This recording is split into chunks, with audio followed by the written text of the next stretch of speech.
We're not going to take it anymore. Kamala, you're fired. Get the hell out. Get the hell out of here. You're out of here. Get out of here.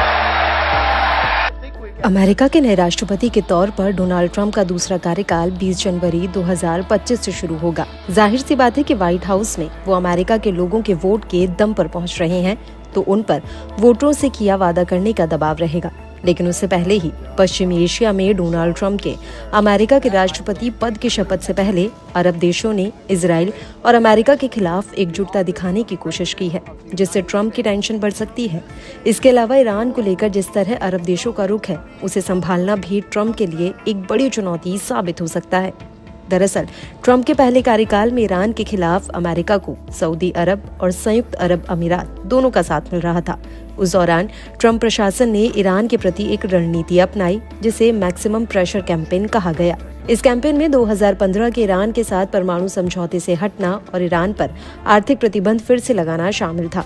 Trump ने 2018 में Iran के साथ परमाणु समझौते से हटने की घोषणा की थी, जिसका लक्ष्य ईरान के परमाणु संवर्धन को रोकने, उसके बैलिस्टिक मिसाइलों पर प्रतिबंध लगाना शामिल था। ट्रंप चाहते थे कि ईरान पर अधिकतम प्रतिबंध लगाए जाएं, जिससे वो अपने प्रॉक्सी, हमास, हूती और हिजबुल्लाह को भी समर्थन न दे पाए। ट्रंप प्रशासन को इस मामले में कुछ हद तक सफलता मिली, खासतौर पर सऊदी अरब और यूएई से समर्थन जुटाने में।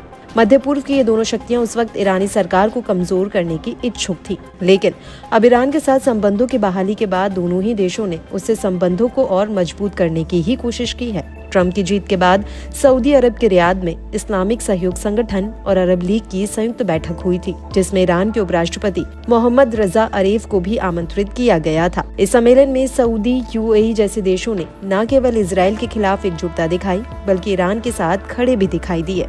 सऊदी अरब के क्राउन प्रिंस मोहम्मद बिन सलमान ने सम्मेलन में इजराइल के खिलाफ खुलकर ईरान का साथ दिया था। उन्होंने कहा था कि अंतर्राष्ट्रीय समुदाय को इजराइल पर ये जिम्मेदारी डालनी चाहिए कि वह ईरान की संप्रभुता का सम्मान करे और उसकी संप्रभुता का उल्लंघन न करे। ट्रंप ने अपने दूसरे कार्यकाल में भी ईरान पर अधिकतम दबाव बनाने की बात कही है, लेकिन इस बार मध्य पूर्व के राजनीतिक समीकरण पूरी तरह से बदले हुए हैं।